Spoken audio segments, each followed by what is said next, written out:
G'day,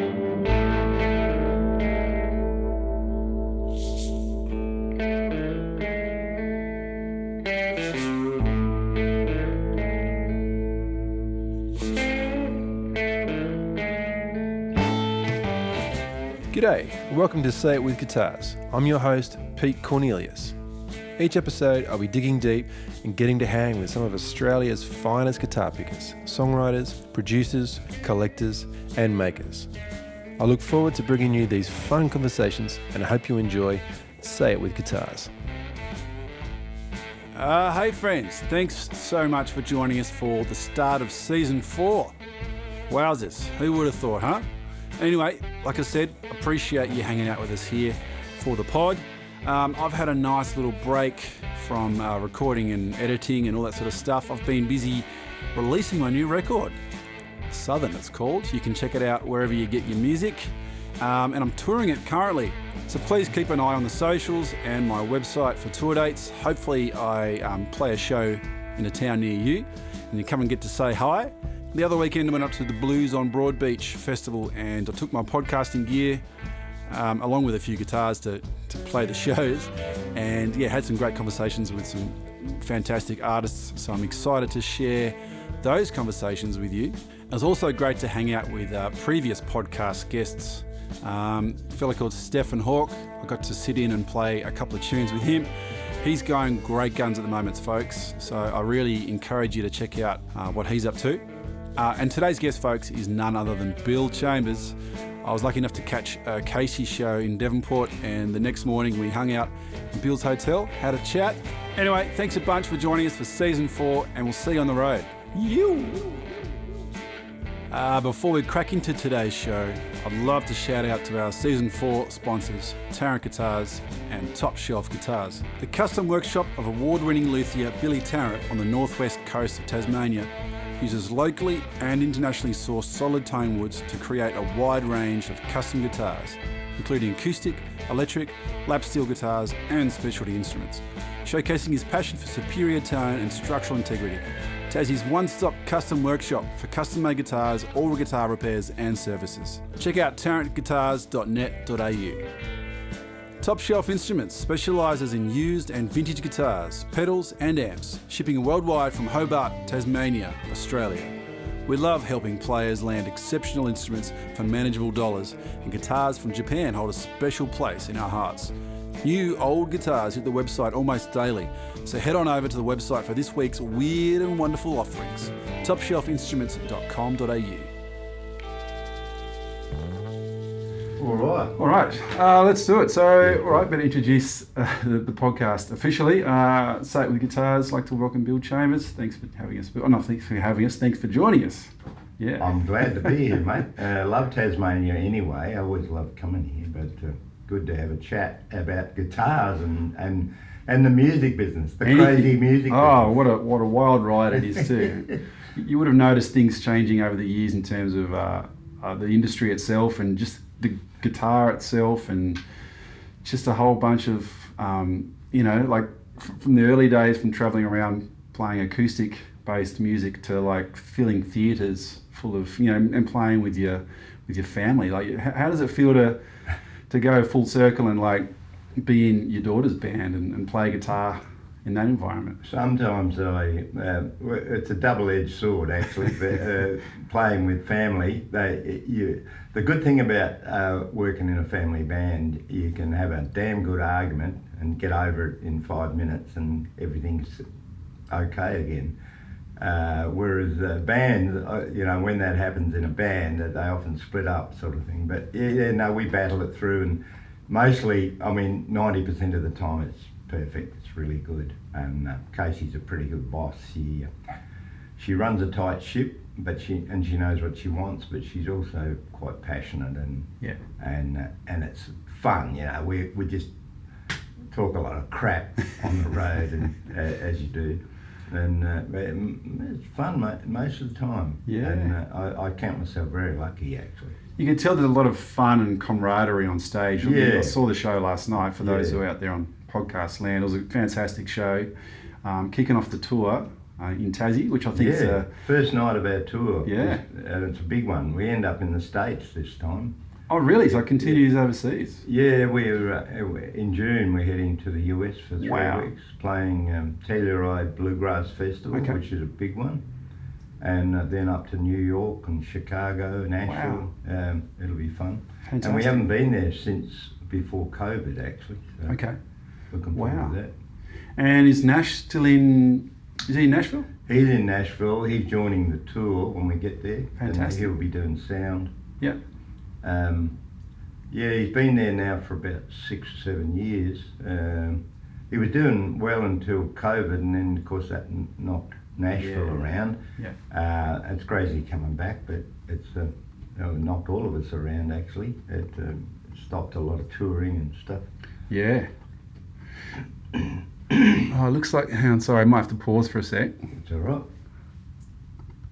I've just noticed, folks, too, that the audio was using the computer to begin with, so it should sound about 100 times better now. Never mind. It's good that it's getting better and not getting worse. That's right. It's a good motive to live by. Yeah.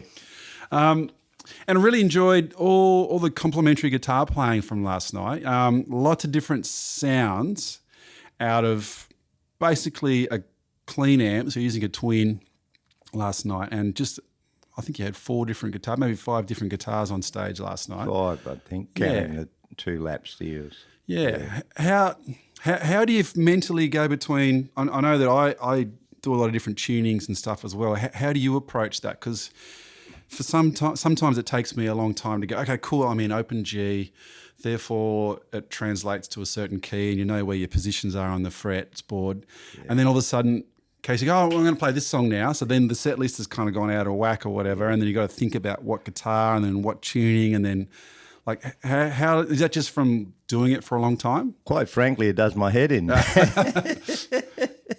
Because, you're right, there are various different tunings. The only 2 standard tunings are the 2 electrics. I had an old Telly from the 60s with me and a sort of a jazz guitar, a Ibanez, really nice guitar actually. But they're in standard. But the others, 1 lap steel's in a high G tuning, like a high dobro tuning. No, it's like a G bar chord. Okay. That tuned to that. Sure. Which is the David Lindley tuning. I'm a big David Lindley fan. Yeah. Met him a couple of times. Wow. And that was his main thing when he played in all that beautiful Jackson Browne stuff years ago. So I've used that on the 1 lap steel, the Tompkins, but the other one's an old National lap steel, and I've got that in an A6. Okay. For the Western swing sort of sound. But you're also getting a lot of minor stuff out of that too, because of that 6. I suppose in the relative you can get a lot of those minor tones. Yeah, well, and I've actually got a palm bender on the other lap steel, the high G one, and to give me some pedal steel sort of sounds. So, and I've got a B bender on my telly. So yes, I had a little investigation of those last night after the gig. Some great handiwork there. It's pretty rough. Creative. When anyone looks at it rough, I think the guitar players look at my gear and they think, I'm never bringing my guitar to him to work on. Bill's Relic Shop. It's great. I'm pretty rough. I don't like people worry about belt buckles on the back of the acoustic, and that I couldn't care less. You know, I like guitars with a bit of road scratches and wear.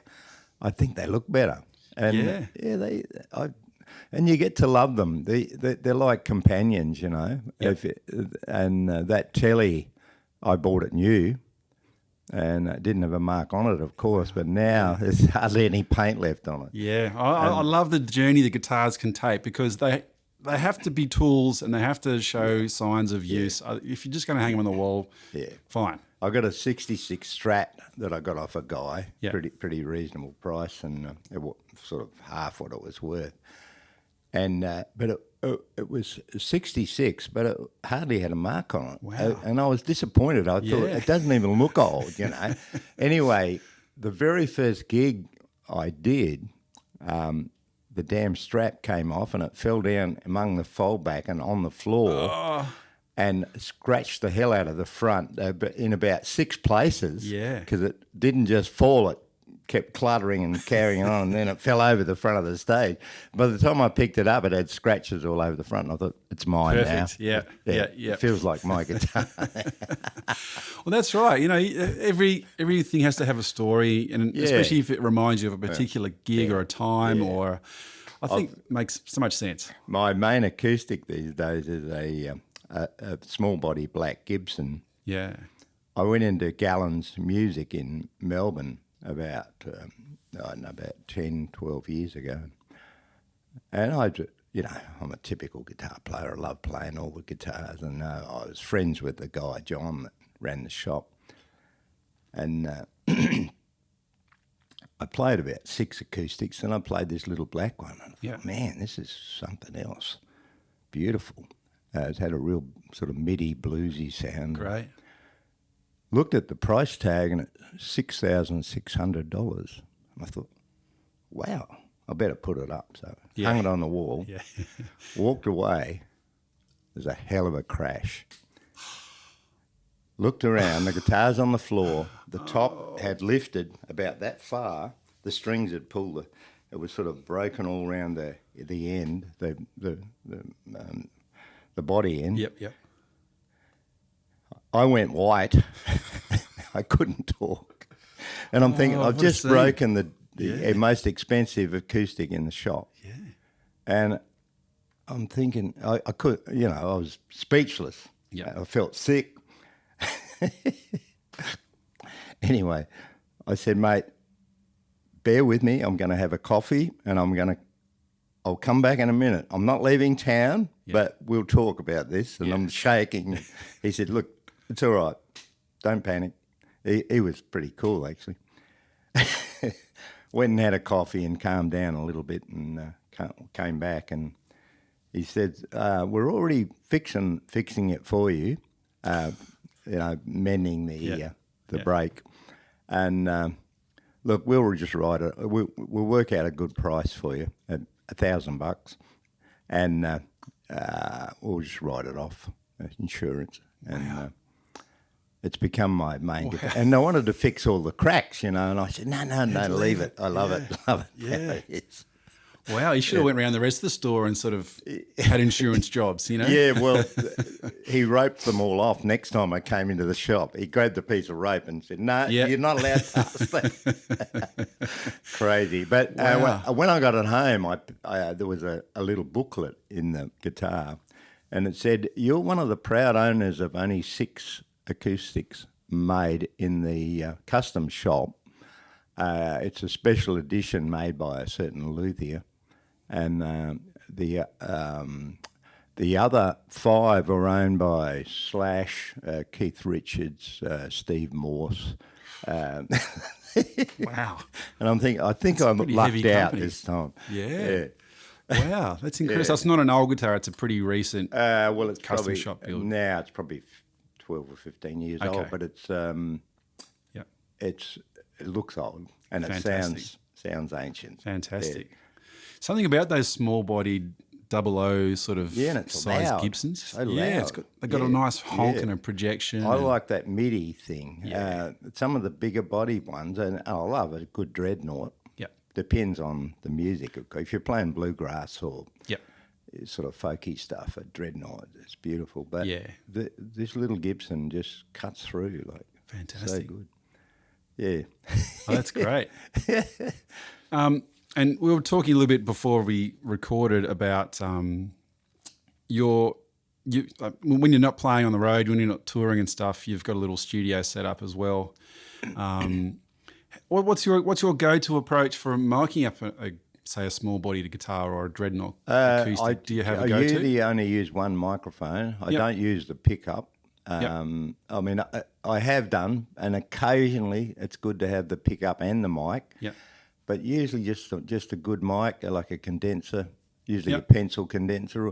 Lately I've been using the Shure, is the SM7, the weird shaped one. Yep. And that works really well too. Wow. That works on everything. Vocal, guitar amps, acoustic instruments. Yeah. I'm really loving that too. Yeah, but right. That's a slightly different sound, but yeah, usually a pencil condenser. I've just got I've got 4 nice Rode condensers. Yep. Like pencil ones, and a nice Neumann vocal mic. Great. An 87 or something? It's not an 87. It's an old TLM.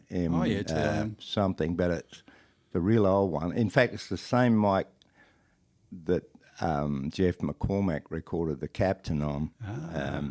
He was the engineer back then. Well, he still is. Yeah. And he recorded the Captain album on that vocal mic, and it's a magic mic. Somehow it sounds. Wow. It sounds pretty much as good as some of the U87s and 67s. Yeah. It's really good. Well, it really is. It comes down to the source, doesn't it? You know, all they do is reproduce the source in a pleasant way, and through a good. I think we can get carried away with gear. Yes. I mean, I'd love to have enough money to have all my favourite mics and everything. Yeah. But you know, I've heard some beautiful stuff recorded on an SM58. Yep. Which we're using right now. Yeah, that's right. And if it's a good singer and a good, if the music's good, then it sounds good. Absolutely. It's as simple as that, I think. Yeah. It's funny, on the last few flights I've caught, I've been watching as a series on Stax in early days Memphis recordings. Great music. It's fantastic music. And they got some footage and some stills on there from studio sessions and stuff. Yeah. And the minimal miking, like absolute minimal, you know, minimal everything. And they sound so good. So like you're saying, it'd be lovely to have all the stuff. Yeah. But then it's also like, you've got to know how to use it too. Well. See, I'm a pretty basic engineer. Yeah. And like when I often record with Jeff McCormack in his big studio, and he uses about 11 mics on a drum kit. Yep. And he knows how to place them. That would be beyond me to do my head in. Yeah. So I use 3 or 4, you know, on a drum kit, and I've even used 1, you know, and sometimes they get that lot of room noise, but that's cool sometimes. Oh, I agree, absolutely. Yeah. And it really brings out the dynamics of the player. Absolutely. And the kit sounds as true as it ever will. Whereas when you've got individual mics on each element, you've got to know how to use it. I must admit, it sounds good when it's done properly. But these days I keep it pretty basic. Yeah, and nice. I like recording live, even though I've only got a small studio, two rooms and a bathroom I can put an amp in. Yeah. I try and do as much live as possible. Great. Like with bass drums and rhythm at least, and vocals, and laying the groove down, and usually do some overdubs on guitars. Yeah. Although the last album I did was called Bill Chambers and the City Girls, and it's been out for a while now, but it was an all-girl band. And wow. It was fun. Awesome. Just friends of mine that we put the band together. It wasn't an actual band. Yeah. Zoe Hawkman on upright bass. She's one of the best. She's fantastic. And just some of my favourite girl musicians. Great. And harmonies and everything. It turned out how'd you go awesome. for material? Did you write material for that group? wrote the whole album pretty well. Yep. One cover, I think. Okay. Yeah. And was that a collab like with the band as well, or did you just come with songs? Yeah, I just came with the songs. Okay. And I just threw some rough charts in front of them. We just did it live, 1 or 2 takes. Fantastic. No overdubs except for a little bit of my slide. Okay. Even that was sort of minimal. I played some while I was singing. Yep. Which is rougher but better. Yeah. I'm right behind you. I think that element of performance is more important than audio absolutely. quality. I used to be too scared to do that. I think you got to fix it. You know, if I make what if I make a mistake? Yeah. But I couldn't care less now. Yeah. There's mistakes all through my records. But The But trick what's is the to cover mistake, it up though? quick, move on. Yeah. Make it look like you tried to do it. That's right. So what inspires you to continue making music, Bill? I know you're pretty prolific the in money, terms of mate. The money. you got lots of records out. You're kidding. still playing guitar. You're still singing songs. Just the feeling I get from playing a great song, and it's all about songs for me. I love to hear a good guitar player, someone that's very clever and all that, but it all comes back to the song. If the song's average, it doesn't matter how good the guitar licks are, it's still average, you know what I mean? It's about lyrics and the feeling you get when you hear a melody. Yeah. The older I get, the more I'm inclined to lean towards melodies and lyrics and just what music makes you feel. Yeah. And I like very different things to what I used to love all the Nashville hot pickers, Yep. and I still do. I've worked with a few of them over the years, but now to hear someone like Joe Walsh or something does it for me. Yeah. And he's such a clown. Oh, he's so good. His personality really comes through his guitar. It comes through his playing, doesn't Yeah. it? And he plays like he doesn't care, and yet I'm sure he does, but he just doesn't take it too serious, does he? Yeah. That's admirable. He's so good, good. Yeah. Yeah, he's a person I look up to. And he's such a good interview. Any of you guitar players out there, if you haven't watched the Joe Walsh interview, you're missing out. Yeah, he's dynamite. When he comes, I remember I don't think I saw much footage of him before, and then he was on one of those early Crossroads concerts that Clapton put on. I saw that. That's what blew me away. Yeah. His playing, it was probably a little rougher than most of them. Like I think Eric Johnson was on the same show, or around then. Yep. And Eric is so precise so and fluid, perfect. Yeah. And then Joe comes out and it's like he blows them all off stage. Yeah, with his performance. Yeah, no, I agree. That was a standout for me. Amazing. Yeah. Well, you and I think alike. I can see that. Yeah. It's a beautiful thing. And so what got you onto slide? Because I know that majority of your guitar playing last night was with a bottleneck and the sort of lap steel, square body or square neck sort of approach as well on the dobro and the lap steel. What got you into that? Was it the sound of I've always loved steel? it. See, I grew up in the 50s. I was born in 1950. Right.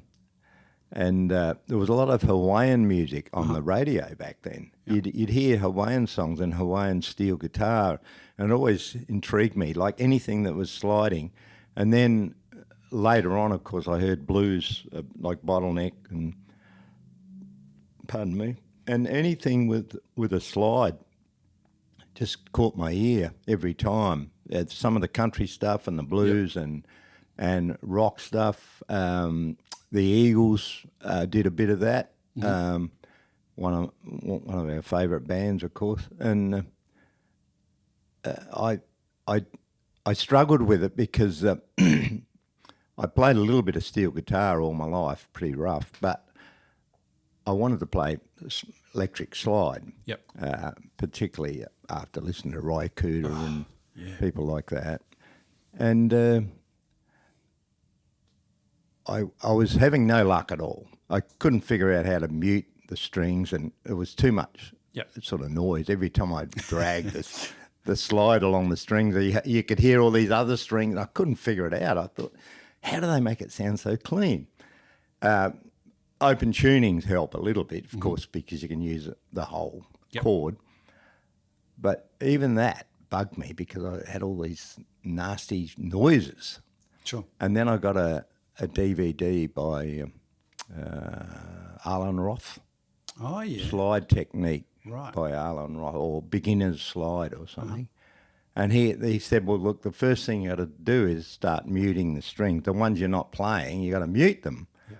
And I thought, that makes sense. And I started trying to do it, and it seemed impossible. Yeah. Because I wasn't used to it. And I'm not a thumb player like Ray Cooder. Yeah. I play with a pick and fingers. Yeah. So it took me about 6 months, I think, to get comfortable muting strings. And since then, I feel like I sort of haven't looked back. I'm still a bit rough around the edges, but, when you hear Derek trucks. Oh. You think, man, that he's on another planet. Yes. Although his slide play, I don't think he's my favourite slide player. I'll tell you why. He's so good. I know he's probably the best guitar player in the world at the moment.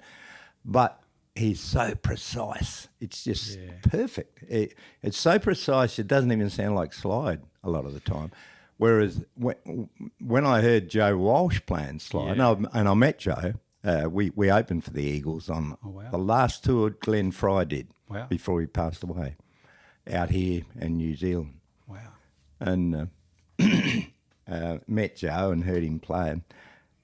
He had this looseness about it that sort of, I love how it takes a while to get to the note, but that's the cool thing, you know. Not the opposite to trucks. Yes. So you can't even compare the two. Very different way of playing. Totally different way of playing. Yeah. Yeah, it's the emotion that comes through. Like with Derek, it almost feels like you're in some sort of religious experience, or it just feels like this sort of like he's amazing. He brings that gospel element to. I totally admire it, but I miss that sort of looseness of, and Ry Cooter, so good. He's a bit more complicated because of the way of his right hand stuff. He's very. And his influences too. There's a lot of Spanish influence there, and Cajun, and everything, you know. Yeah. But he's an artist. I'd love to meet him. I've always looked up to him. I love his singing too. Yeah. He's a great singer. I don't think he's known as a singer, but I do love his voice. Yeah. And Eric Clapton, he's a great singer. Man, he can sing. Yeah. I think that From the Cradle album for me is Clapton's peak. Oh, no, I probably shouldn't say that. I'm going to get like lots of abuse for saying that. Oh, well, the Clapton fans, it's like a religious cult, isn't it? You've got to say the right thing. You've got to be careful. You've got to start with Cream. And I prefer some of his non-famous stuff. Yeah. Myself, I probably should have clarified. That was my favourite Clapton vocal period. Yeah. Was that From the Cradle, kind of like early 90s? When we started getting that real, developing that growly, bluesy vibe. I'm a big fan of his early Blues Breakers period, for sure. Cream period stuff. Yeah, but as a whole, it's just he does a good interview too. I like he's a very humble man. I think. Yeah. I think he's a little bit embarrassed about the guitar god thing. You know. Yeah. I suppose you would be. You know. It's pretty hard to live with that. You know, day to day. Yeah, and it's silly, really. It's a silly concept. It is because guitar players are also different, and some people have their strength in one area, and some people are strong in other areas, and there's no, you know. No one's a winner. It's a bit silly to say the best, you know. Yeah.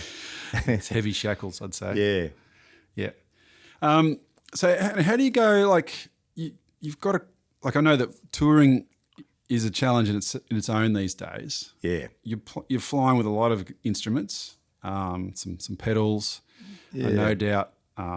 Slide paraphernalia like bars and picks and stuff like that. So you'd have a bit of luggage to like. How do you go when you get to the airport? Like, well, Kacey usually handles it, and luckily enough, when they recognise her, they seem to. They usually want an autograph or something, and she sweet talks them into taking all our gear. But when I'm on my own, I do have trouble. Okay. Yeah, I've often got to pay extra. Well, Kacey does too sometimes. Yeah. America's the killer. Is it? We've paid up to a couple of grand excess for luggage for guitars and stuff. Yeah.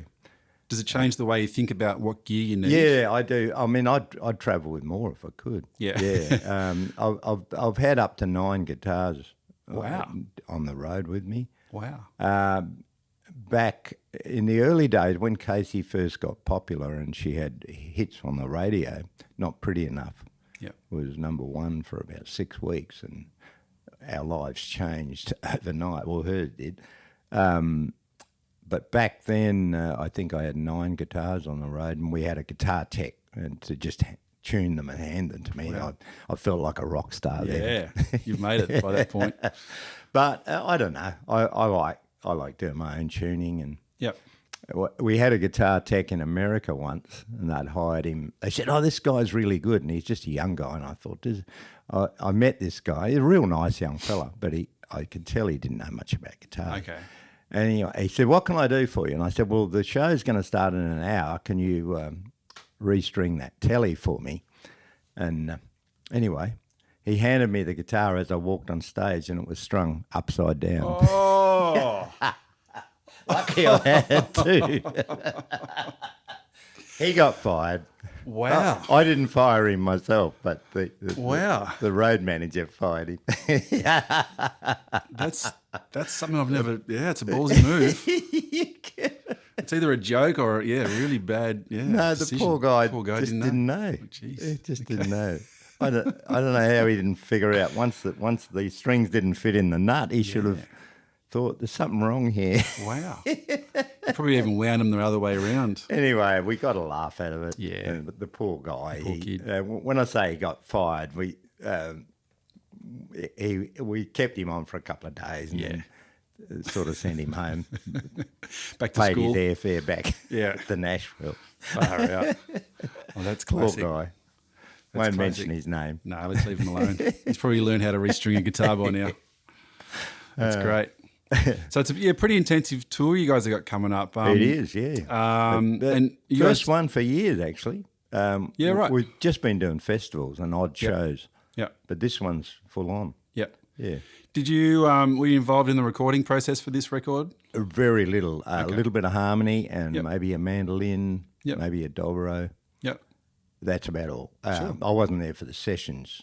But I was on a cruise, I think, while the album was being made. Yep. But I'm usually involved, but not always, And, just because I'm Kacey's dad and one of the main guitar players, it doesn't mean I'm always on the record. I think she just thinks about what's going to work best for these songs. Yep. And then I've got to learn the parts. Yeah.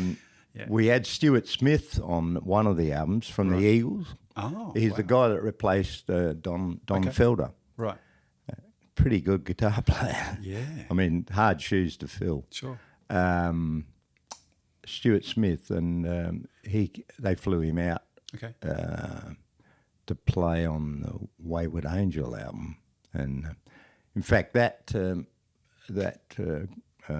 Ibanez Yeah. archtop that I was playing last night, he come out and he had a couple of Strats and an Ernie Ball baritone guitar and some nice stuff. But he said to Kacey and Nash, who was producing, he said, I need something like a 335 or something like that. And have you got one? And Nash rang me up and he said, have you got a 335? And I said, no, they're too expensive. I can't afford one. Yeah. I would like one. But I said, I've got this Ibanez here that might work. It's got humbuckers and it's a nice guitar. It plays really well. Anyway, we brought it round and Stuart loved it, played it.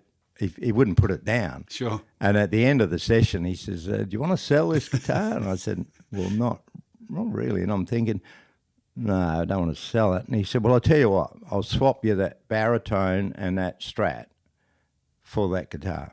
He said, this is one of the best recording guitars I've ever played. And I'm thinking, yeah, that's a pretty good swap, Yeah. And they were beautiful instruments. And I thought, yeah, but if Stuart Smith wants this guitar that bad, it must be really good. So I kept it. And Well done. When we toured with them, about 6 or 7 years ago, just before Glenn Fry passed away. I met him again. I said, did you ever find one of those Ibanez? And he said, yeah, I found one when I went back to LA, and it was almost identical to yours. He said, I use it all the time. So. Fantastic. Yeah. It probably cost him less than a Strat and a It probably baritone. did, yeah. And that's I got a story out of it. That's great. Well, that must be inspiring too, to learn parts from people like that you look up to. Yeah, and admire. it's a challenge, and I'm not one of those guitar players. Glenn Hanna used to be in Kacey's band. You know Glenn? Yeah, I did know Glenn. Awesome guitar player. Yeah. A great person. Yeah. And of course he passed away a few years ago. But he was like a chameleon. He would fit into any situation, and he got a kick out of learning other people's licks. You know. Yep. Mark Punch. Did you know Mark? Mark's a hell of a guitar player. Yeah. Hard to copy his stuff because it's so weird. He can't even copy himself. If Mark plays a part and you say, "Can you do that again?" No, can't do it again. He does something totally different. Yeah. But just a beautiful guitar player. But Glenn used to love copying those parts, and I'm a bit the opposite. I like to do it my way, you know. Yep. And if I'm learning a part, I'll change it a bit and make it easy to play. But so some of Kacey's records have got some serious guitar on them. Yep. She's had some great players, and in fact, the last record had the guy from the Teskey Brothers. Oh yeah. Guitar Sam? player. Is it Sam Teskey? Yeah. I look, I wasn't there, so I didn't even see him play. I've forgotten which one plays what. Yeah, I think Josh is the singer. I think Sam's the guitar player. Yeah, he's a great player. In fact, I love that band. They're so good. So good. The vocals are so good. Yeah. But anyway, he was on the record, so I've always had to learn these parts from these great guitar players. But it keeps me interested, you know. Yeah, I totally. And I think that's a great way to look at it, especially if you're not, you know, carbon copying someone else's Yeah, well, I never copy style. Exactly. And you know, and then people come up to me and they say nice things, like usually members of the audience, and a lot of them don't know much about guitar, obviously. They say, "Oh, you're my favourite guitar player," you know, and I think, thank you very much. But I don't take it too serious, you know. I think it's nice when people like you playing, but I certainly don't let it go to my head because I've got a lot to learn yet. Yeah, there's much to learn. There's so much to learn. But that's what's great about music, right? Like it's a journey. It's not a contest. That's the thing. It's a journey, and you know, I don't think we're ever going to totally get there. I think if we felt like we'd arrived, then it's all over. You know. Yeah, it's a good way to look at it. What's next for your journey, Bill? What's on the... I'm writing some songs now. My son's playing in my band now when I do my own stuff. And him and I do duo stuff and band stuff, and he's a big Slash fan. Okay. And he's got he just bought a Tokai Les Paul, and we've Love got rock, a nice. Do they call them? So they love rock. Is what it is? And it's a beautiful guitar. Yeah. I've got a Gibson Les Paul, like a custom. Yep. And I think the Tokai plays and sounds as nice as mine. Sure. And he's playing that mostly, and he's got a Strat. Great. He's stolen my Gretsch. Look out. And he wants more. Of course, he's got a Jackson, you know, like the... shred machine. Yeah, like the heavy metal looking guitar. Great. And he's right into that stuff. But Fantastic. the cool thing about it is when I do a country song, and I'll be playing my country licks, my hillbilly licks, he'll come in with a rock solo, and it's sort of... Wow. It feels good. I like it. Great. I really like it. It's working really well. Awesome. Reminds me a little bit, one of my favourite songwriters is Billy Joe Shaver. Yeah. Wild man from Texas. He passed away a few years back too, I think. But his son used to play rock guitar with him, and it just reminds me a little bit of... right. Because Billy Joe's like Texas sort of country folk, great songwriter, sort of kick-ass sort of rock and country. Yeah. And he had this rock guitar behind some of those beautiful ballads and that. And it sounded perfect to me. Yeah. I don't like to be stuck in a box, you know. Like, well, that's the worst thing about country music is the way it won't change sometimes. Yeah. They just...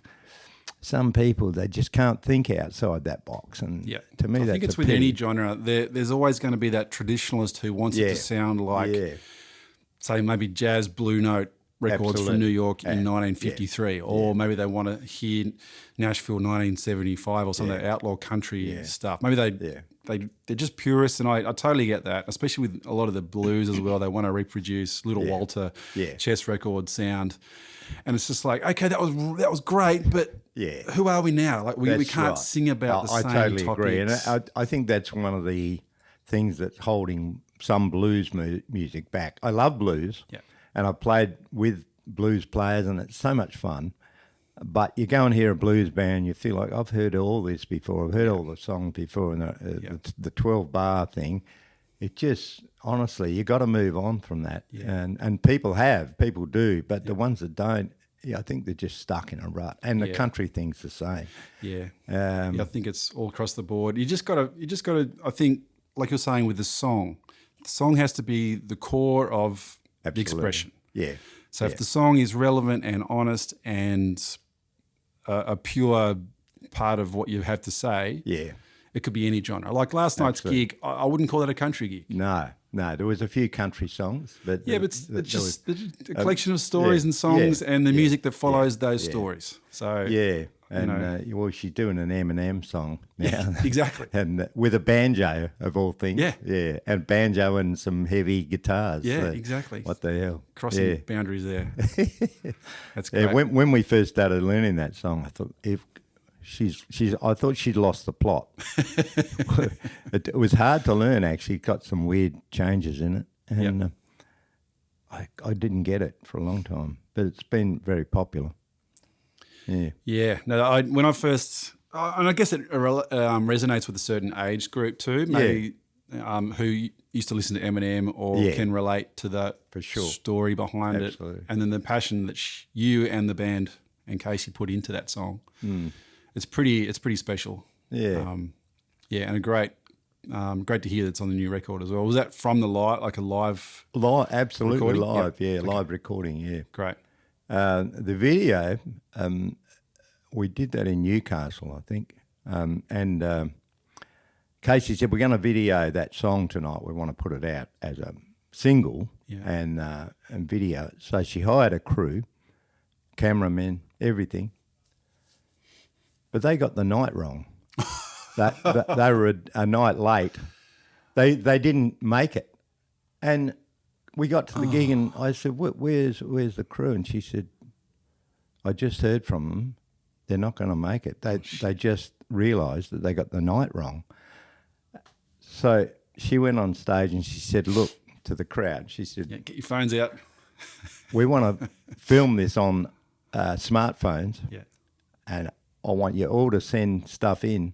So they made up the whole video clip out of the audience filming.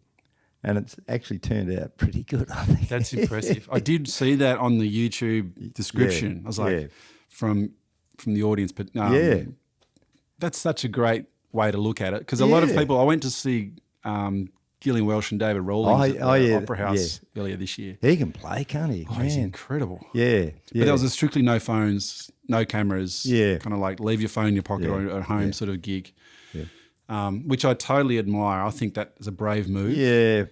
But also, on the other hand, it's great to embrace it and go, all right, get your phones out, take some video, let's document this. Kacey never minds people filming stuff or even flashes sometimes, you know.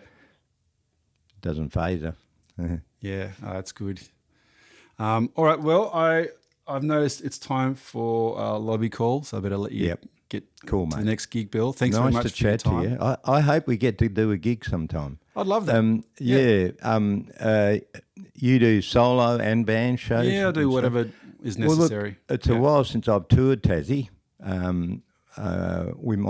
Let's keep in touch, and next time I come down... Sounds great. I often come down and do 4 or 5 shows scattered around. I've got a few friends here that help me with gigs. I met a few guys last night. They're like, I'm here. Bill's mate got me in tonight. Must have mates everywhere. Let's make that happen in the future sometime. I'll be down with that. I'd be very keen to hear some of your stuff. Yeah, I'll have to play that Tasmania song of yours.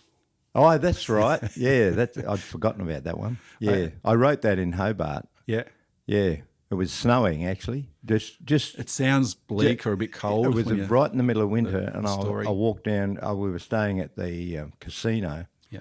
and I thought I'd walk to the supermarket. I think there's a Coles or a Woolies or something down, not Yeah. far away. Yeah, it's about pretty close. a kilometre maybe. Yeah. And I walked out, and it was I was getting all these little drops, but I wasn't getting wet, and I thought, it's snowing. It was probably summer too. Yeah. Yeah, must be. All right, mate. We'll leave it there. Thank you very much. Thank you, mate. All right. Thanks for listening, folks, to another episode of Say It With Guitars. If you enjoyed today's episode, please subscribe to the podcast, share it around to your mates, leave a good review, and hopefully we'll see you next time.